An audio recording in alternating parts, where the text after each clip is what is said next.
we are Muslims, and we have a sense of justice, and we have a very deep sense of how Islam regulates our actions and our activities. And we know that from Islamic history and from our reading of the Quran and the Sunnah, we know that Allah subhanahu wa ta'ala prohibits us from persecuting the dhimmi, persecuting the non-Muslim, persecuting those people who live in societies like here in the West, and speaking ill of them and treating them in a derogatory way, because we are held to the standard of Islam rather than to any other standard. And so we know very well that when the Jews were persecuted in Spain at the hands of the Inquisition, they came to Istanbul. In fact, the Caliphate, the Ottomans, they invited them to Istanbul to set up and to seek sanctuary there. And yes, the Caliphate was very clear that it wanted to treat them as equal citizens under the charters of Islam. And so we are very mindful of our duties to non-Muslims. Salahuddin Ayyubi, rahmatullahi alayhi, had every right to exact revenge on the Crusaders when they colonized Jerusalem for nearly 90 years. He had the absolute right to do that.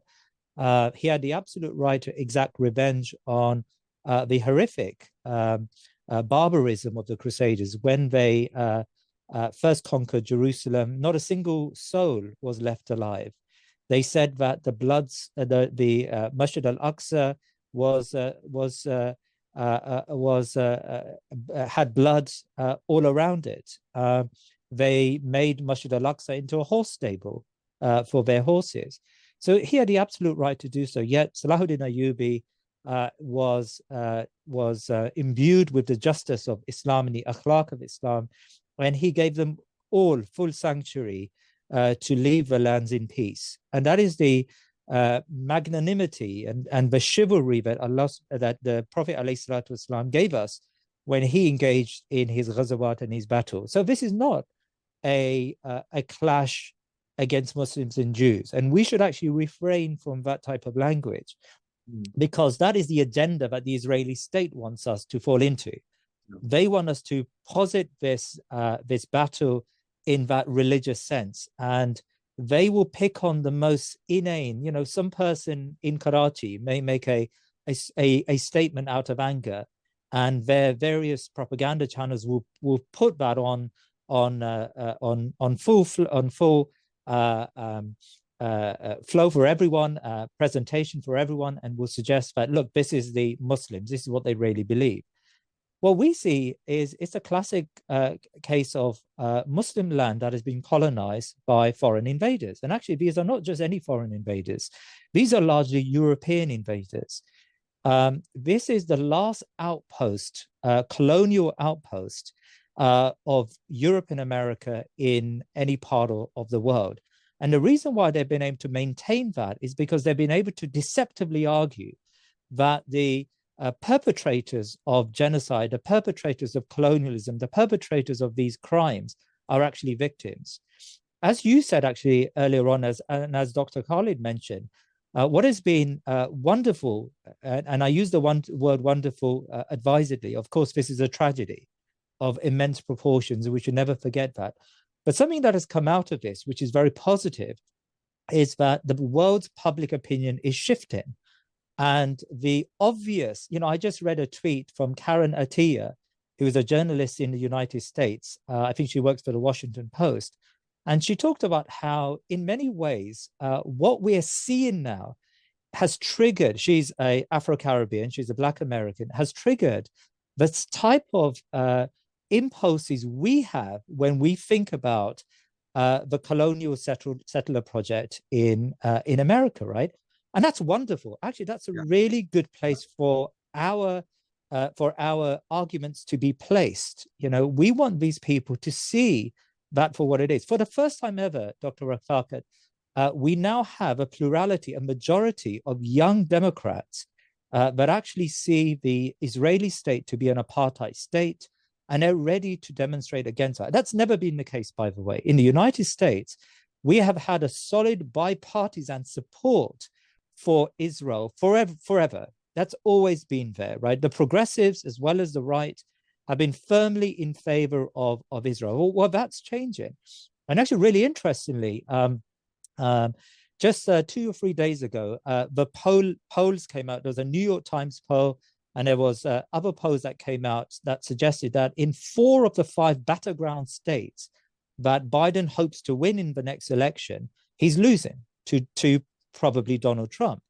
And this has been a change in the last month. You know, until now, the polling for Biden has been pretty positive. Well, what's changed in the last month? It's been his ugly defense of genocide in Palestine. So we in the West actually have a really grave responsibility to change not only the public expressions within the Muslim community, within our masajid, and get Muslims to be activated, which is of course extremely important. But actually we need to reach out to the non-Muslims and change their public opinion, because until and unless, you know, Keir Starmer doesn't care. Keir Starmer is the leader of the Labour Party here in the UK. Keir Starmer really doesn't care about the Muslim vote, because much of the Muslim vote lives in these inner city areas that are really solid, safe Labour seats. I don't think Keir Starmer really worries about the vote in Blackburn, or worries really very much about the vote in Birmingham, Alum Rock, or Spark Brook, or in Ladywood, because the majority he has in those communities are it's so unassailable. It would require a political tidal wave for that to shift. Inshallah, it will shift, but I think it's very difficult for that to shift.